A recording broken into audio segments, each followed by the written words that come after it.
So just about an hour ago, we got an email from the NYU president informing all faculty and students that NYU would be closing its doors and even closing their residence halls at the end of the week, and that all classes moving forward would be done remotely for the rest of the semester. And friends, when I look back on this week, it has been a surreal week. I mean, last week we were at the offices and we were talking, and I remember we were informed by one of the students that an email would come out shortly informing us that we would have remote classes for at least 2 weeks. And so we all came together and we formed a remote large group, a remote Nav night that we were going to do via Zoom. And then only a few days after that, we were informed that actually we may not see each other until April 19th. And we ended up having that digital remote Nav night, and we talked about how can we be encouraging each other in this time, like Hebrews 10:24 through 25, and let us spur each other on towards love and good deeds, helping each other, not missing each other or getting in the habit of isolating each other, but encouraging one another and all the more. And so we talked about that, and we also talked about how we can be a blessing to our neighbors in this unique and scary time. And now to even be informed right now that the reality is students either have to pack up their bags now, or some need to return to the city, or some are going to need to get their stuff shipped, just increases the anxiety of this time.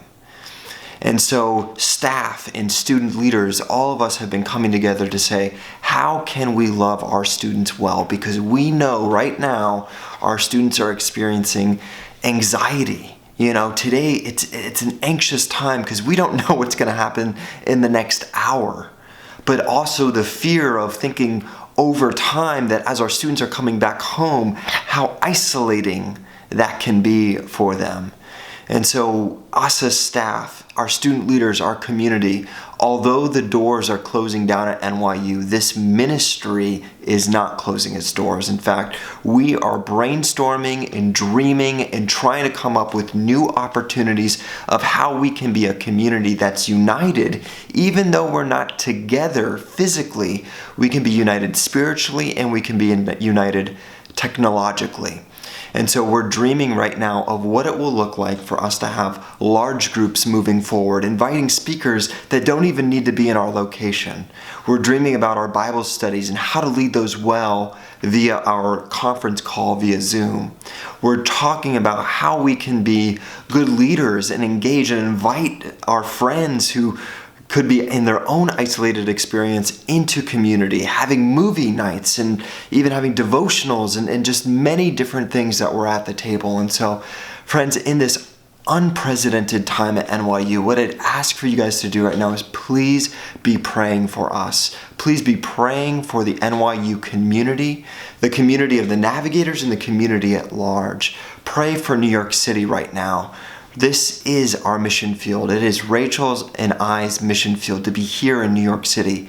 And we want to serve this city well, be it through social distancing or whatever it may entail moving forward. We are rooted here. This is where we are committed to.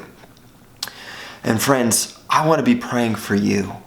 Please let me know how I can be caring for you guys, any way I can provide for you guys. Of course, I have my limits and I'm going to be stuck here in the studio probably, but friends, I want to come alongside you in this time. So friends, it is an interesting time in ministry at NYU. It's an interesting time in our nation and our world, but know that the Lord is with us. And so I am constantly asking myself, Spirit, what are you doing? God, what are you doing? And how can we be faithful in such a time as this? So friends, below you'll see an article from my boss, Peter Troutman, the overseer of our campuses in New York City, and some of the things we're already implementing. But friends, we are at the beginning of this, and I thank you for your support, and I thank you for being on the journey with this. God bless.